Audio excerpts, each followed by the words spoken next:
Chapitre 1 Activité 1 Contrôle qualité de l'eau du robinet. Lors du contrôle de la qualité de l'eau du robinet en France, on analyse la présence d'un grand nombre de résidus de pesticides ou de médicaments. Quelle quantité maximale de polluants peut-on ingérer sans risque? Le 26 juillet 2012, en raison d'une présence anormale d'une substance, la N-nitrosomorpholine, NMOR, les habitants de 2 agglomérations de Seine-Maritime ne doivent plus consommer l'eau du robinet. Ce polluant proviendrait de l'usine pharmaceutique Auril. Cette molécule a été détectée en très petite quantité, bien qu'on ne la recherchait pas dans les analyses de l'eau jusqu'alors.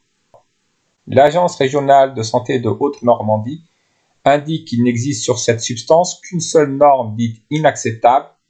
Une personne sur 100 000 pourrait avoir un cancer en buvant durant sa vie entière 2 litres d'eau contaminée par jour. Saisie en juillet 2012, l'Agence nationale de sécurité sanitaire de l'alimentation, de l'environnement et du travail estime que la consommation journalière d'eau présentant une concentration en NMOR inférieure à 100 nanogrammes par litre n'entraîne pas un excès de risque pour la santé des consommateurs. Voici quelques polluants de l'eau: le perchlorate, le NMOR, le plomb. Leur formule brute: la concentration en masse limite autorisée dans l'eau du robinet du perchlorate est de 15 microgrammes par litre, celle du NMOR est de 0,1 microgramme par litre, celle du plomb est de 10 microgrammes par litre.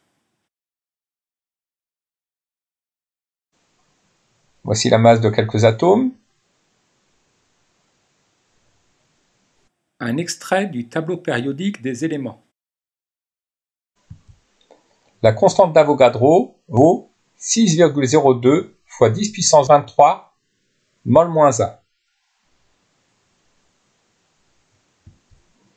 À l'aide du tableau, calculez la masse grand M d'une mol d'atome d'oxygène, puis d'une mol d'atome de chlore. Petit rappel, une mol d'entité chimique contient grand Na est égal à 6,02 fois 10 puissance 23 entités chimiques. Donc, pour calculer la masse d'une mol d'atome d'oxygène, il faut multiplier le nombre d'Avogadro, Na, par la masse d'un seul atome d'oxygène. On multiplie le nombre d'entités présentes dans une mol par la masse d'une seule entité. Nous remplaçons par les valeurs et nous obtenons que la masse d'une mol d'atome d'oxygène est égale à 16,0 g par mol. Faisons de même pour l'atome de chlore. La masse d'une mol d'atome de chlore est égale au nombre d'atomes de chlore présents dans une mol multiplié par la masse d'un seul atome de chlore. Remplaçons par les valeurs. Nous obtenons que la masse d'une mol d'atome de chlore est égale à 35,0 g par mol. Comparez les résultats obtenus avec l'extrait du tableau périodique. Nous voyons que les masses d'une mol d'atome d'oxygène et d'une mol d'atome de chlore sont égales aux valeurs indiquées à la fin de chacune des cases du tableau périodique. Le tableau périodique nous indique donc la masse d'une mol d'atome. Déterminer la masse d'une mol d'ion perchlorate. Alors, l'ion perchlorate a pour formule ClO4-, c'est-à-dire qu'il est constitué d'un atome de chlore et de 4 atomes d'oxygène. Donc, une mol d'ion perchlorate va être constituée de 1 mol d'atome de chlore et de 4 mols d'atomes d'oxygène. On pourra donc calculer la masse d'une mol d'ion perchlorate en additionnant la masse d'une mol d'atome de chlore à 4 fois la masse d'une mol d'atome d'oxygène. Remplaçons par les valeurs indiquées dans le tableau périodique. 35,5 plus 4 fois 16, nous obtenons que la masse d'une mol d'ion perchlorate est égale à 99,5 g par mol. Faire de même pour le polluant NMOR. Le NMOR de formule C4H8N2O2 est constitué de 4 atomes de carbone, de 8 atomes d'hydrogène, de 2 atomes d'azote et de 2 atomes d'oxygène. Donc, une mole de NMOR est constituée de 4 moles d'atomes de carbone, 8 moles d'atomes d'hydrogène, 2 moles d'atomes d'azote et 2 moles d'atomes d'oxygène.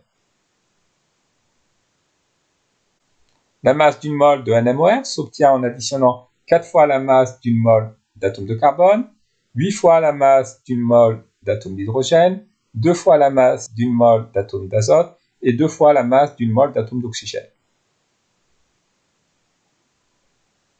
En remplaçant par les valeurs indiquées dans le tableau périodique, nous obtenons que la masse d'une mole de molécule de NMOR est égale à 116 g par mol.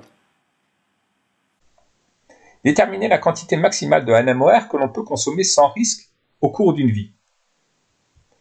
Un litre d'eau ne doit pas contenir plus de 100 nanogrammes de NMOR.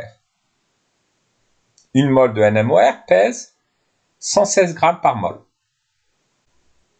Nous rappelons que la quantité s'exprime en mol. Donc faisons un petit tableau en indiquant la quantité de matière dans la première colonne, la masse correspondante dans la deuxième colonne. Une mole de NMOR pèse 116 grammes.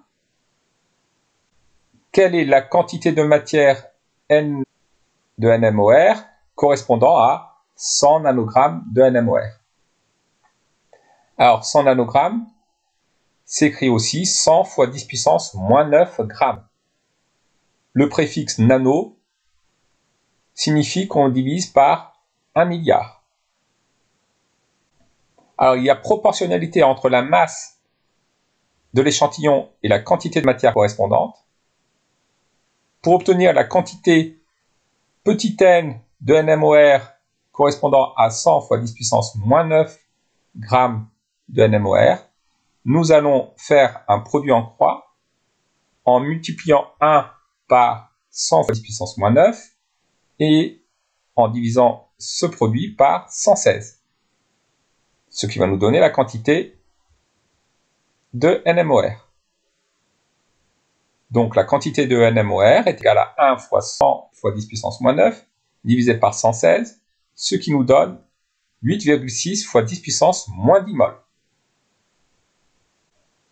Un litre d'eau ne doit donc pas contenir plus de 8,6 fois 10 puissance moins 10 mol de NMOR.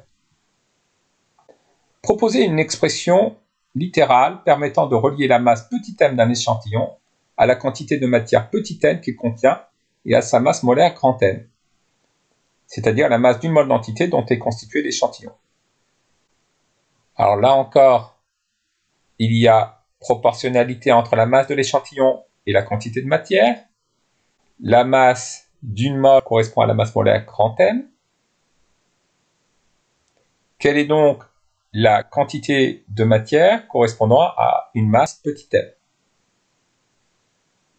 Pour l'obtenir, comme il y a proportionnalité entre la masse et la quantité de matière, nous allons faire un produit en croix. La quantité de matière petit n que contient l'échantillon est égale à 1 fois la masse de l'échantillon divisé par la masse molaire grand M de l'échantillon. Nous pouvons donc écrire que la quantité de matière d'une espèce chimique est égale à la masse de l'espèce chimique divisé par la masse molaire de l'espèce chimique. La quantité de matière petit n de l'espèce chimique s'exprime en mol. La masse de l'échantillon de l'espèce chimique s'exprime en grammes. La masse molaire de l'espèce chimique s'exprime en grammes par mol.